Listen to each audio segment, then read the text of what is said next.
মানুষরা কয় যে মায়ের উপরে বলে 36টা কলম হবে নাকি? এটা হাদিসের কথা ভাই আমি বলছি, তার মধ্যে মনে করেন একটা কলম কি রে বেটি, আর এর বাড়িতে থাকতে পারবো না গা মা, এই মিক্সার বাড়িতে আর থাকতে পারবো না, চলতে পারি না গা মা, আর থাকতে পারবো না, জীবনযাপন করতে পারবো না। এবার আমরা কি করছি, যেটা দুনিয়াদারি আমাদের চলছে, বলছে বেটিরে চলে যেতে কোন রকম, বাড়িতে চলে এলো মায়ের, 10 দিন 15 দিন পর ছেলেটা এলো, 5-7টা হাটটা কাটটা চামড়াকে পিট করে রেখেছে, বলছে মেরা বেটাকে ধরে মার করে দে। আর 5টা লোক 3 লাখ টাকা দিয়েছি, 3 লাখ টাকা নিয়ে তো খরচ হয়েছে, 6 লাখ টাকা দিয়ে তুই আমার বেটিকে তালাক করে যা। এগুলো হবে না, হয় না? যেটা বলা হয় না, সুবহানাল্লাহ। একটা ঘটনা বলছি, মা কি করতে হবে, বাপ কি করতে হবে, একটা ঘটনা এসেছে, হাদিসের কথা নয়, বোঝার জন্য যে এক বেটি ছেলে বিয়ে কিছুদিন পর মাকে একদিন বলছে, মা আমি পুরুষের বাড়িতে চলতে পারবো না গো, আমি চলতে পারবো না গো। মা বুঝিয়ে দিচ্ছে যে তুই চলতে পারবি না, তুই কি করবি? বলছে আমি তালাক নিয়ে নেবো। তো মা বলছে না, তোর তালাক করাবো না, তোর স্বামীকে তুই মেরে ফেলবে। মা বলছে তোর স্বামীকে তুই মেরে ফেলবে। বলছে হ্যাঁ মা, কেমন করে মারবো? বলছে বেটি সুন্দর একটা ডাব্বাতে চূড়ান ফাঁকি দেওয়া নিয়ে এসে দিয়েছে। মা বলছে বেটি রে, এই ডাব্বার ভিতরে তোমাকে যে চূড়ান দিলাম, এই ডাব্বার ভিতরে তোমাকে যে ফাঁকি ওষুধ দিলাম, দাওয়া দিলাম, এই দাওয়াতে মা জহর আছে, বিষ আছে মা। যখন যখন তোমার স্বামী খাইতে বসবে, তুমি একটু করে খানাতে মিলে বিশাল দিয়ে দিবে, একটু করে তুমি তরকারিতে দিয়ে দিবে, একটু একটু করে দিবে, যেন তোমার স্বামী তোমার পরে শক না করতে পারে, তোমার স্বামী তোমার পরে জানতে না পারে। কিন্তু যতদিন তুই ওষুধটা খাওয়াবি রে মা, এই ডাব্বাটা যতদিন শেষ না হবে, 3 মাস লাগুক, 4 মাস লাগুক, 5 লাখ মাস হোক, যতদিন লাগবে রে মা, কোনদিন খবরদার তোর স্বামীর সাথে তুই ঝগড়া করবি না, নরম করে করে করে করে তোর স্বামীর সাথে কথা বলবি, স্বামীর খেদমত করবি। স্বামী যখন তোর দোকান থেকে আসবে, বাজার থেকে যখন আসবে, একটা হাত থেকে নিয়ে নিবি, তাড়াতাড়ি করে ওকে খেতে দিবি, ওকে তেল মাখিয়ে দিবি, ওকে আদর করবি। যদি না কোনো গ্রামে কোনো কারণে যদি জামাই বাবু তোকে 1 থাপ্পড় 2 থাপ্পড় মেরেও দেয়, বেটিরে শুন, গরম করে খবরদার ওকে রাগ করে কোনো কথা বলবি না রে মা, খবরদার গোসা করে কোনো কথা বলবি না, মায়ের খায়া ছেড়ে দিবি, কিন্তু তুই খুশি মনে স্বামীর বাড়িতে থাকবি। আর যখন যখন খাইতে বসবে, চা খাইতে একটু দিয়ে দিবি, ভাত খাইতে একটু দিয়ে দিবি, যা বাড়িতে খাবার থাকবে একটু একটু একটু করে তুই চূড়ান মিশাল করে দিবি। ওই জহর মিশে আসার তোর স্বামীর পেটের ভিতরে যাবে, আর আস্তে আস্তে করে করে করে করে গোটা শরীরে বিষটা চলে যাবে। এবার একদিন দেখবি তোর স্বামী দুনিয়া থেকে বিদায় হয়ে যাবে। আল্লাহ নবী দিনার নবী গো, নবী ছিলেন দিনের দিওয়ানা। আল্লাহ নবী নবী ছিলেন দিনের দিওয়ানা, এই নবীর মুজিজা ভাগবতী মা খাদিজা শুনিতে দিলেন জীবন আর জৈবন। আল্লাহ নবী দিনের নবী গো, নবী ছিলেন দিনের দিওয়ানা। যখন তোমার স্বামী খেতে বসবে, প্রতি খাবারের টাইমে একটু একটু করে চূড়ানিতে বিসমিল্লাহ আছে মা, এই বিষটা তুমি দিয়ে দিবে। একদিন দেখবে তোমার স্বামী দুনিয়া থেকে চলে যাবে, আর তোমার স্বামীর কাছ থেকে তুমি আজাদ হয়ে যাবে। এবার আপনাকে প্রশ্ন করছি, এই মায়ের বুদ্ধিটা ভালো হয়েছে? এই মায়ের বুদ্ধিটা যে দিয়েছে ভালো হয়েছে? আপনারা যে হ্যাঁ করেছেন, এরা তো জহর কে খাওয়াইছে, হ্যাঁ জহর খাওয়াইছে কি ভাই? তাও আপনারা মিলে যেতে না, এটা বুদ্ধি ভালো হয়েছে। সুবহানাল্লাহ। তাহলে যারা মুশকিল মানুষ ওরা অবশ্যই বুঝে ফেলেছে যে মা বেটিকে কি বলতে চেয়েছে। দেখেন, যে মা জামাইকে জহর খেতে দিবে, আর ওই মা ফের করবে যে তুই জামাইয়ের সাথে কোনোদিন রাগাঝাগা করবি না, খুশি হয়ে থাকবি, কোনোদিন করবে তোকে যদি 1 থাপ্পড় মেরা দিতে রাগ করে জামাইকে কোনো কথা বলবি না, এটা তোকে 1 থাপ্পড় মারলে তুই এবার টাই না বলে বলাবের বেটা বলা তুই মারিয়ে দেখে বেটা তোকে।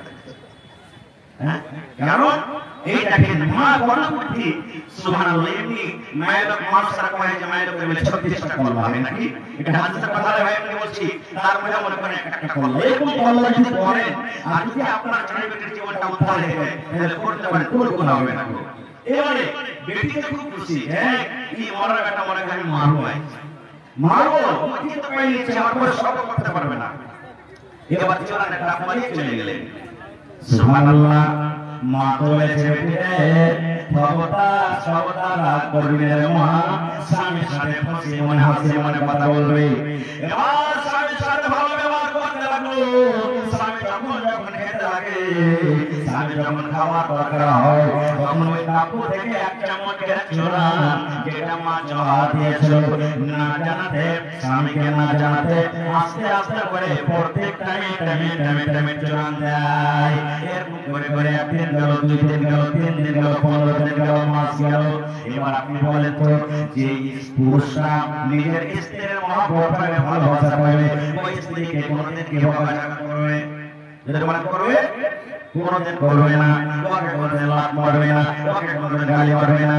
এবার পুরুষ মনে বলছে আল্লাহ কি তোমার নিরাকার হয়ে গেল, যে বিবি জীবনে আমাকে কোনোদিন ভালোবাসা দেয়নি, যে বিবি জীবনে কোনোদিন আমাকে আদর করেনি, যে বিবি কোনোদিন একবার পানি পর্যন্ত আমাকে ভালো করে দেয়নি, যে বিবি আমি বাড়িতে এনে কোনোদিন সুখ শান্তি পাইনি। আর এবারে আল্লাহ কেমন তোমার দয়া হয়েছে, এত আদর করে করে আমাকে খেতে দেয়, আমাকে তেল মাখিয়ে দেয়, আমাকে পানি দিয়ে দেয়, এত সুন্দর সেবা যত্ন করে। মনে হয় আমার স্ত্রীটা মনে হয় সুবিধা গেছে আল্লাহ জি। এবার যখন স্ত্রী মহব্বত করতে লেগেছে, এবার এই দিক থেকে স্বামীও তার সাথে ভালোবাসা দেখাতে শুরু করেছে। ভালো ভালো খাবার দেয়, ভালো ভালো জিনিস এনে দেয়, ভালো ভালো খাবার দেয়। এবার পুরুষরা কেমন ভাই রে, স্ত্রীকে যদি আপনি এক ভক পানি দিয়ে মনে করে দিতে পারেন, নবী বলেছেন এটা সাদকা। জলসা মুসলিমের বাড়িতে চলে যাবেন, রাসূলুল্লাহ কিনার যদি আপনার টাকা না থাকে রে বন্ধু, মার্কেটে আপনি চলে গেছেন, রাসূলুল্লাহ কিনার টাকা নাই, যদি 5টা টাকা পকেটে আছে পাপড় কিনে চলে যান বাড়িতে।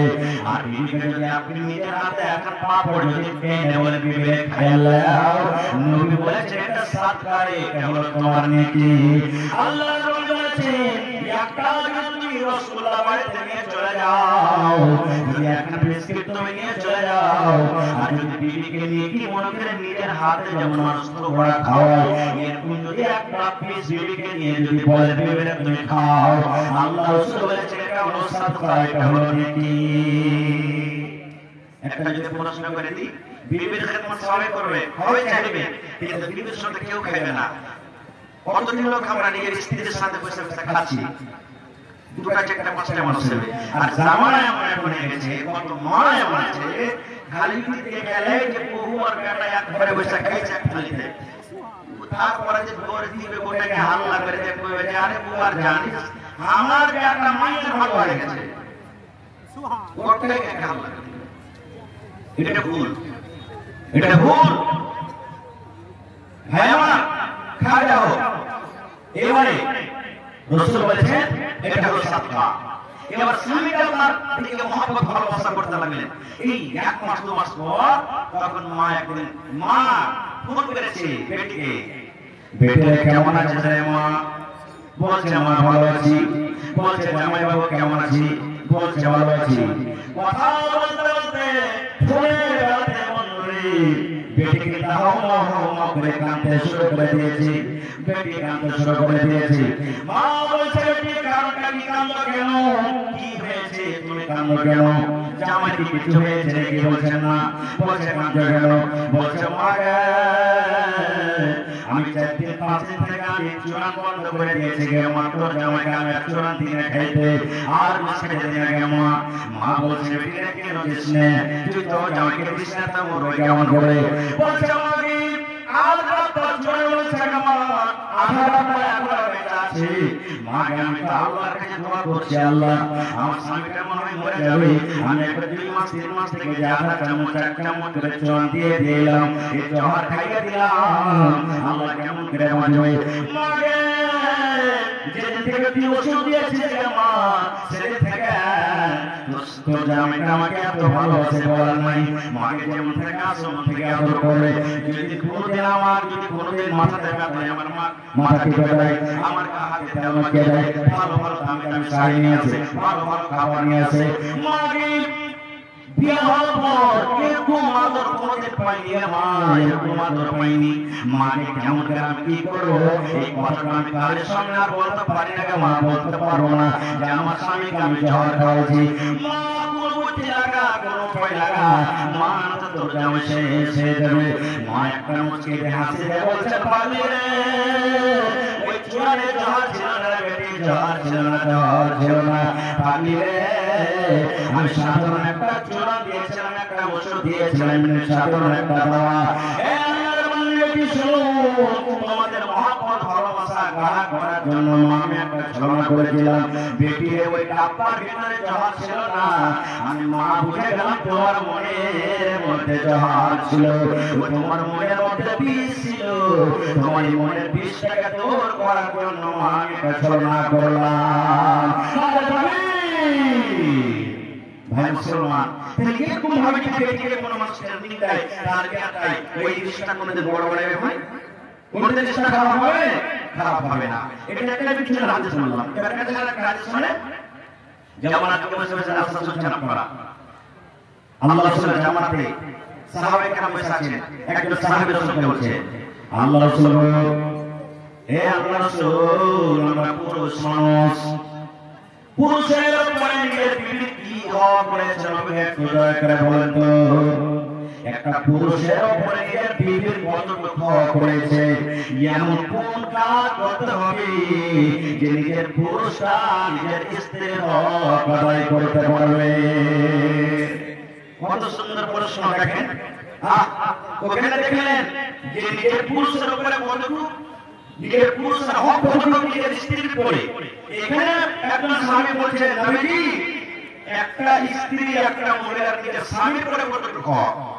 যতটি লোক এখানে আমরা বসে আছি, বিয়াদকে মাফ করবেন ভাই, ছাড়া হিসেবে বলছি, আমি কি প্রশ্ন আপনাদেরকে বলি, কয়টা লোক আমরা জবাব দিতে পারবো? কয়টা লোক জবাব দিতে পারবো? পারবো না, আমরা ফেল করে যাব। বন্ধুরা আমার, নবী এবার প্রশ্নের জবাব দিচ্ছেন কি দেখেন।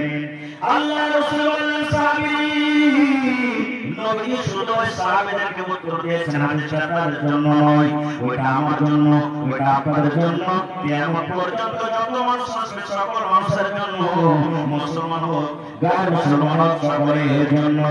আল্লাহ নবী বলেছেন, হে আমার উম্মতরা, তোমরা শুনে নাও, তোমাদের বিবিদের তোমাদের উপরে হক রয়েছে যে তুমি যখন খাবে তোমার বিবিকে তুমি খিলাবে। আন্তরিক মাহাইয়া তাইতা, তুমি যখন খাবে তোমার বিবিকে খাওয়াবে। ওয়াতাসু ভাই একটা সাইতা, যখন তুমি পিনবে তোমার বিবিকে পিনাবে।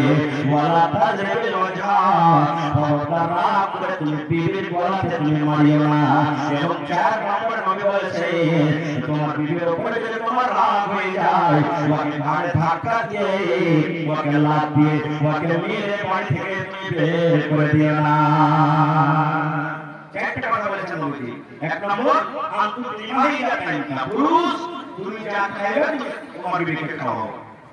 একটা মুসলমান বেটা ছিল, ভাই যা মুসলমান বাড়ি চলে গেছে, এর মুসলমানরা তো কইছে যে তুই যা খাবি তোর বিবিকে খাওয়াইস। এই ভোরে ভাই কুত্তা সালা আর তুই মুখে বিলে বাড়ি চলে গেছে।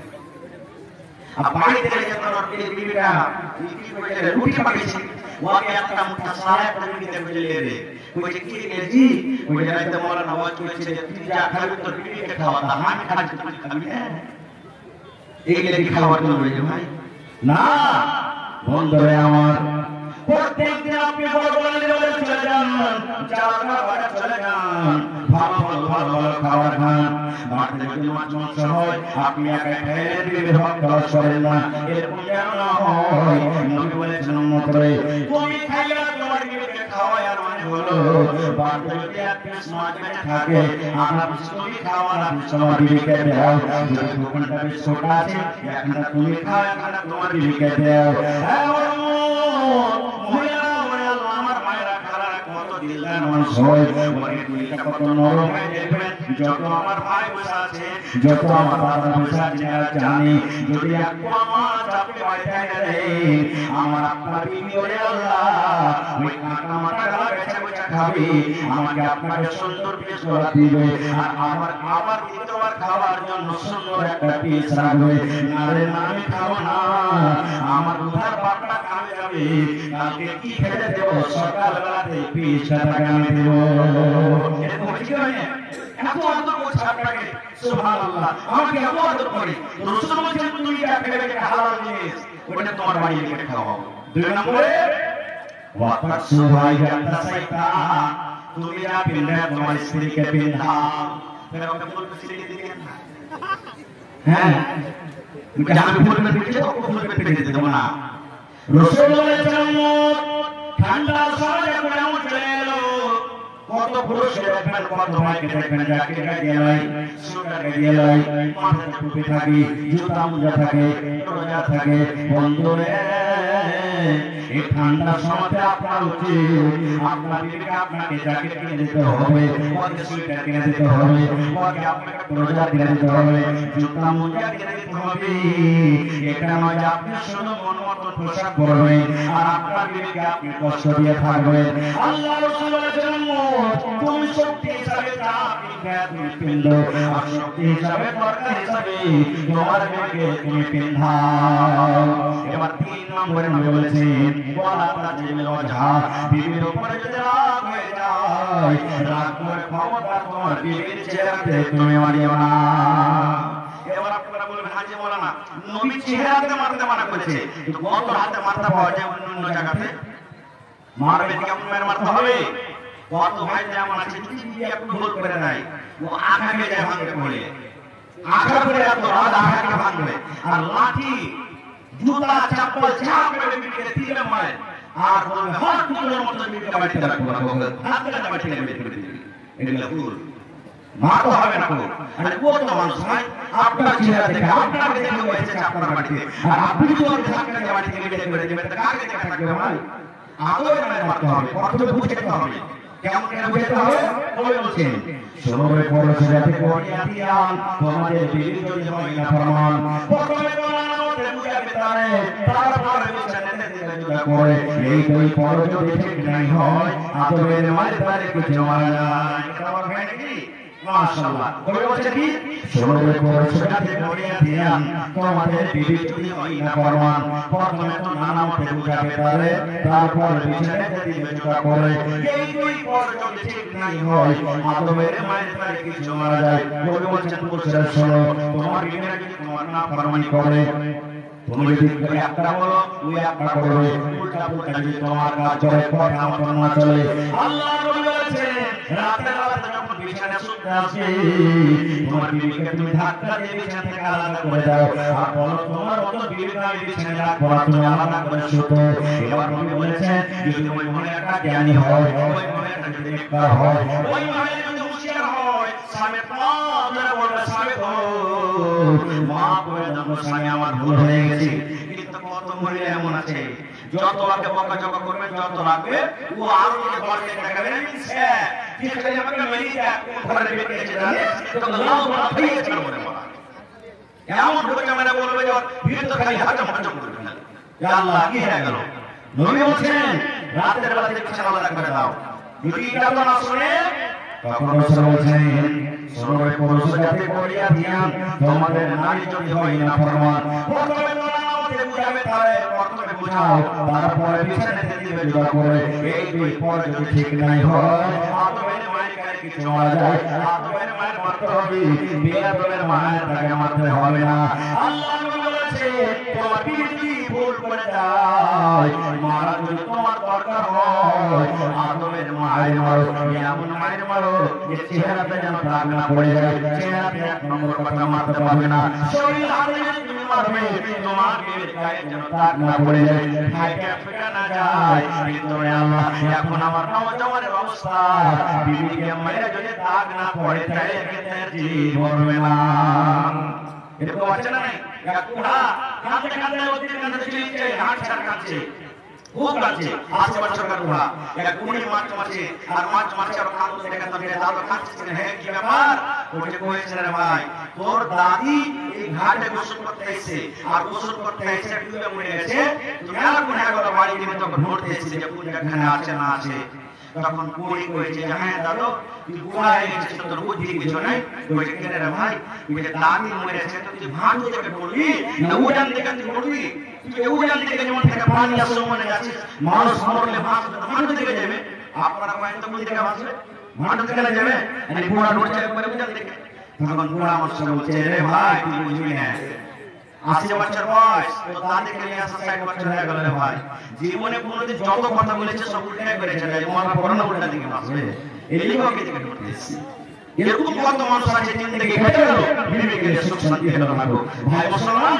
এখানে আমরা বুঝতে পারলাম কি এটা রাসূলের হাদিস শুধু মাদ্রাসাতে পড়ে লেখা হাদিস শেখা যায় না শোনা যায় না এই জালসা জুলসা এত টাকা যে কমিটির লোক খরচ করছে এখানে একটা শেখার জায়গা আমাদের বিবেকে কিভাবে নিয়ে চলতে হবে ভাই মুসলমান তবে আমার সময় শেষ হয়ে আসছে আশা করছি আধ ঘন্টা আমার সময় আর হাতে আছে তো ভাই মুসলমান এই মাদ্রাসা চালাতে গেলে আমি কয়েক বছর থেকে মাদ্রাসাতে আসি আল্লাহর রহমতে যে মাদ্রাসা আপনারা লাগা হয়েছে আছেন বসে আমি যদি গোটা রাত বসে বসে আওয়াজ করি তো মনে হয় আপনারা বাড়ি ফিরে যাবেন না ছেড়ে এত মহব্বত ভালোবাসা আমাকে দিয়েছেন আল্লাহর কাছে দোয়া করছি আল্লাহ যেন এই মহব্বত ভালোবাসা বাড়িয়ে এই ভালোবাসার কারণে যেন আল্লাহ আমাদেরকে জান্নাতুল ফিরদৌসে জায়গা দেন আল্লাহুম্মা আমিন তো ভাই আমার আজকে দেখি এই মাদ্রাসার জন্য যেখানে আপনার আমার বেটা-বেটিরা পড়ালেখা করছি আমার আপনার ছেলেমেয়েরা পড়ালেখা করছি সুবহানাল্লাহ আমি দেখলাম আলহামদুলিল্লাহ মন খুশি হয়ে গেল গতবার জালসাতে এসেছিলাম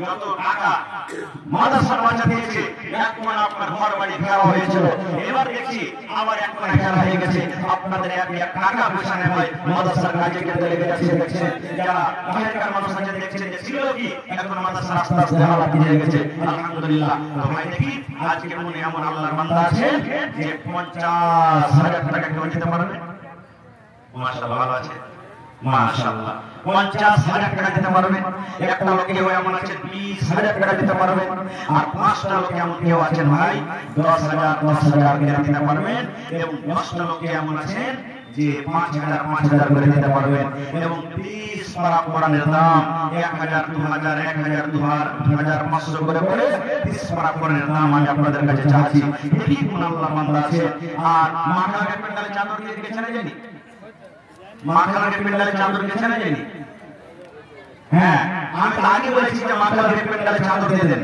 যারা জিম্মেদার মানুষ মাখানের পেন্ডালে চাদর দিয়ে দেন আমার মায়েরাকে বলবো খালারাকে বলবো যে আপনারা সব কিছু দান করেন টাকা টাকা হোক ছাগল টাকা হোক নাকের কানের গহনা কাঠি মন দিয়ে দান করেন এবারে আল্লাহু সামাদ যেমন সাকরি গ্রামে রাশি গ্রামে এই ধরনের বিভিন্ন রকম গ্রামে আমার মায়েরা খালারা কানের বালি খুলে খুলে টাকা হয়ে 10টা দিনের বাড়ি ফিরে ফিরে দান করে দিলেন সুবহানাল্লাহ এই ধরনের দান করছে আমার মায়েরা খালারা এই কয়েক দিন আগে মাইনা পড়ে এই বড় 8 লাখ জালসা করলাম ওরে আল্লাহ একজন আমার নানি বলা থেকে 8 লাখ 9টা তাবিজ ঘোষণা আছে তুমি দান করে দিয়েছেন সুবহানাল্লাহ এই মত আমার মায়েরাকে বলবো খালারাকে বলবো যে চাদর ভর্তি করে করে আপনারা দান দেবেন তো আসলে তো ভাই আপনারা যত আমার ছোট বড় নওজওয়ান ভাই বুজুর্গ আছে যার পকেট আছে দিয়ে দেন যার মোবাইল আছে অনলাইনের ব্যবস্থা এখানে আছে ভাই অনলাইনে আপনি টাকা মারতে পারেন একটু আসেন মেহরবানি করে 8 ঘন্টার ভিতরে নিজের দান টাকা আপনারা দিয়ে শেষ করে দেন প্রথম দান বিসমিল্লাহকে করবেন 10,000 টাকা মারতে প্রথম দান বিসমিল্লাহকে করবেন 5,000 টাকা মারতে এবং 20 পারা কোরআন এক পারা দাম হলো 1,000 টাকা এক পারা দাম 1,000 দেখি কোন আল্লাহর বান্দা আছে 20 টা লোক 1,000 2,000 করে দান করবেন মাশাআল্লাহ 1,000 কি নাম হয় নাজির ভাই মাশাআল্লাহ 1,000 কি আপনার নাম ভাই খালি ভাই 500 এক পারা কোরআন নাম নিয়ে যাবে দেন ভাই আল্লাহ ভালো রাখবে ইনশাআল্লাহ নারে তাকবীর খালি ভাই 1,000 নাজির ভাই 1,000 দু পারা দাম হয়ে গেল মাশাআল্লাহ দেখেন দু পারা দিয়ে দেন আমার ভাই অনলাইন 1,000 টাকা এই অনলাইন দেন মাশাআল্লাহ কেন টাকা ভাই স্ক্রিন আছে দেখে সাইডে 500 টাকা ভাই লাগছে আপনি দিলেন বড় মাশাআল্লাহ তাহলে দু পারা হয়ে গেল ভাই আর 8 পারা দাম কে দেবেন দেখি মাশাআল্লাহ জাযাকাল্লাহ হায়াকাল্লাহ বারাকাল্লাহ রব্বানা সালামনা 800 টাকা দেন ভাই করার দেন না ভাই জীবনে কত টাকা আসছে কত টাকা গেছে এটা জমা থাকবে ভাই আল্লাহ ভেজে বলেন আল্লাহ আজকে আমি 1000 টাকা দিলাম এক করার দাম সামনে বছর যেন আমি 2 করার দাম দিতে পারি মাশাআল্লাহ জাযাকাল্লাহ আল্লাহ আমার 3 জন ভাই 3000 টাকা জমা করে দিলেন 3 করার জন্য এই আল্লাহ তাআলা দান করে কবুল করে নাও মনে রাখে আল্লাহ বড় বড় জোর করে আল্লাহ বরকত দাও আমি আল্লাহ বরকত দাও দুনিয়া বাইরে দুনিয়া ফিতনা থেকে আল্লাহ বাঁচিয়ে রাখো যত দুনিয়াতে মাঝে ঈমানের হালাত রাখো নেক করে রাখো হে রব্বুল আলামিন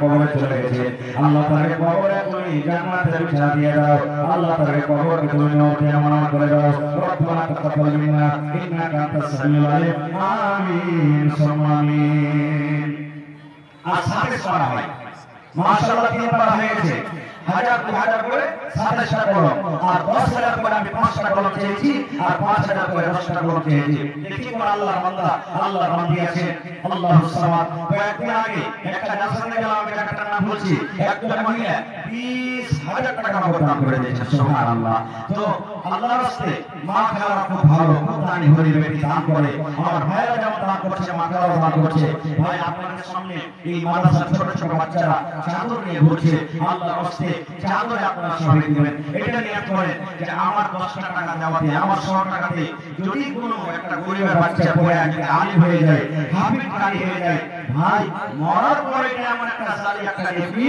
যে মরার পর আপনার কবরে কিন্তু আমার লেখ পৌঁছে যেতে থাকবে মাশাআল্লাহ কিনে দিলে নানাকে যখন আরেকটা পাঁচশো দিবে না এক পড়া করে নিলাম 4 নম্বরে একটু উঠে ভাই আপনারা 10 মিনিটের মধ্যে আমার নওজওয়ান ভাই দাঁড়িয়ে আছে দেখে একটু মেহরবানি করে আসেন ভাই এই মাদ্রাসা সরকারের আপনারা এই মাদ্রাসা আপনাদেরকে চালাতে হবে এই মাদ্রাসাটা আপনাদেরকে সাহায্য করতে হবে আপনাদের বিনা ধানে মাদ্রাসা কোনোদিন চলবে না ভাই এই জন্য আপনাকে গাড়ি গাড়ি নিতে হবে মাশাআল্লাহ জাযাকাল্লাহ